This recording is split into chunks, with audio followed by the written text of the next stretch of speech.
जय हिंद।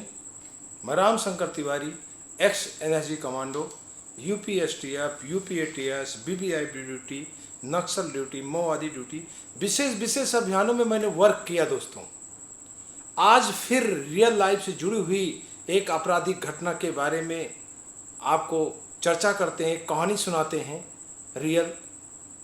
तो दोस्तों, ये एक फूलन देवी 10 सरगना कैसे राजनीति तक का सफर हुआ।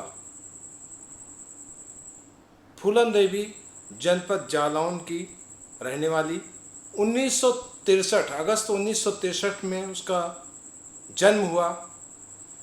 11 साल की एज में उनके पिताजी ने फूलन देवी की शादी कर दिया अल्प अवस्था में। लेकिन शादी ऐसी हुई कि जो हस्बैंड था उसका वो 3 गुना एज था, 35 साल था, जिसमें अच्छी पटी नहीं। फूलन इस पक्ष में नहीं थी शादी के, और फिर वापस आ गई और अपने पिताजी के काम में हाथ बटाने लगी। पिताजी के कामों में हाथ बटाने लगी तो करते करते धीरे धीरे गांव के कुछ दबंग ठाकुरों ने फूलन देवी के साथ गैंग रेप किया, भारी मात्रा में गैंग रेप किया और नंगा करके गांव गांव घुमाई। जैसा कि आप फूलन देवी की मूवियां भी देख चुके होंगे। गांव गांव घुमाया, न्याय का गुहार किया, लेकिन समय से न्याय नहीं मिल पाया। तो फूलन देवी ने सोचा क्यों ना हम अपना बदला स्वयं लें।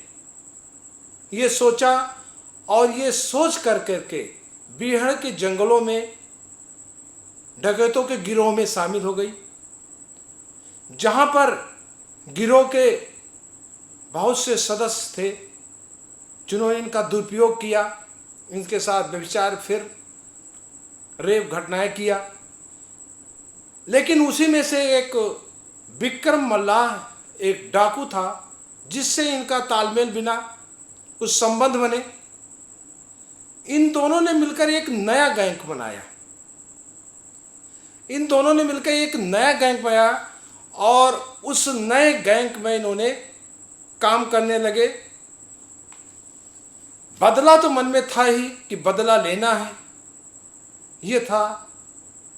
तो धीरे धीरे सीख करके जब परिपक्व हो गई तो फरवरी 1981 में बेहमई कांड, जो एक चर्चित कांड है, जिसको आप लोग जानते होंगे, मानते होंगे, सुनते होंगे, बहुत एक चर्चित कांड है, जहां अपने साथियों के साथ पहुंची और 20 ठाकुरों को लाइन से खड़ा करके एक साथ भून दिया गया। इतना बड़ा कांड, 20 नारियों को विधवा बना दिया गया। पूरे देश प्रदेश में सनसनी फैल गई कि इतना बड़ा कांड कोई हुआ ही नहीं। बहुत इसका विरोध हुआ कि बहुत गलत हुआ। 2 साल तक पुलिस लगातार पागल जैसे पड़ी थी, लेकिन ऐसा अंडरग्राउंड थी कि इसको पकड़ ही नहीं सके, इसको पकड़ ही नहीं सके। और लगातार प्रयास जारी था और लगातार ये अपराध की दुनिया में आगे बढ़ती चली जा रही थी।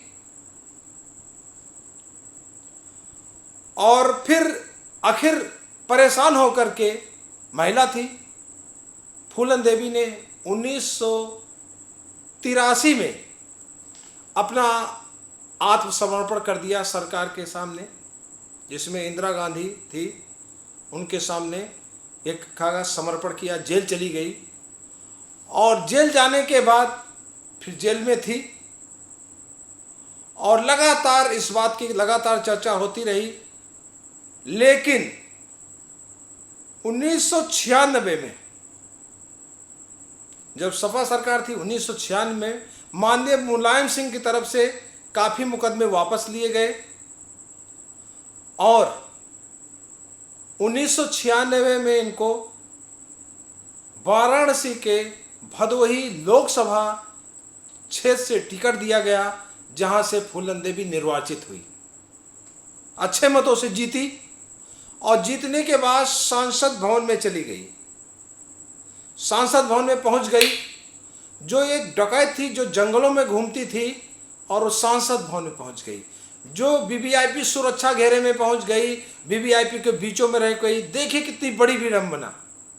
एक तरफ अभी सारे केसेस चल रहे हैं 20 विधवाओं के, और एक तरफ वो संसद भवन में सुरक्षा घेरे में पहुंच गई।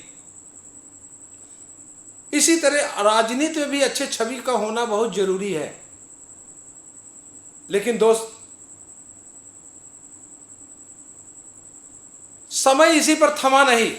लगातार कई सालों तक राजनीति का लाभ लेती रही और लगातार अपना विकास करती रही। और जुलाई 2001 में, ये जुलाई 2001 की घटना है। जुलाई 2001 में जब फूलन देवी अपने सुरक्षा घेरों के साथ संसद भवन से अपने घर आ रही थी, उसी समय शेर सिंह नामक एक युवक ने फूलन देवी पर ताबड़तोड़ फायरिंग किया और फूलन देवी मौके पर ही मृत्यु हो गई। कहा जाता है कि शेर सिंह या इनके मर्डर की घटना उस वैवाहिक कांड से जुड़ा हुआ है। उन्हीं में से शेर सिंह एक ऐसा व्यक्ति कि जिसने आकर के 20 लोगों का बदला लिया। इस तरीके से आप सोचिए, एक महिला भी एक हाथ में हथियार उठा करके, एक चंडी रूप धारण करके इतनी बड़ी घटना कर सकती है, और करने के बाद सरकार में अच्छे पद पर सांसद में भी विराजमान हो सकती है। और इस तरह फूलन देवी का 2001 में इनके खात्मा हुआ, और यहीं से काफी लोगों को अमन चैन मिला। लोग संतुष्ट हुए कि अब डर भय डाकुओं का कम हुआ, आतंक कम हुआ। लेकिन पाप का, अपराध का एक दिन अंत होता ही है। कितना भी भाग लें, कितना भी दौड़ लें, कितना भी कुछ कर लें, लेकिन एक दिन दोस्तों अपराध का अंत होना तय है। तो प्रयास करना है कि ऐसे कामों में कभी मन लिप्त हो, ऐसे काम करें जिससे घर परिवार का सम्मान बढ़े, गौरवान्वित महसूस करें, आपका परिवार, आपका समाज आप पे गर्व करे। हमें ऐसे ही कर्म को करना चाहिए।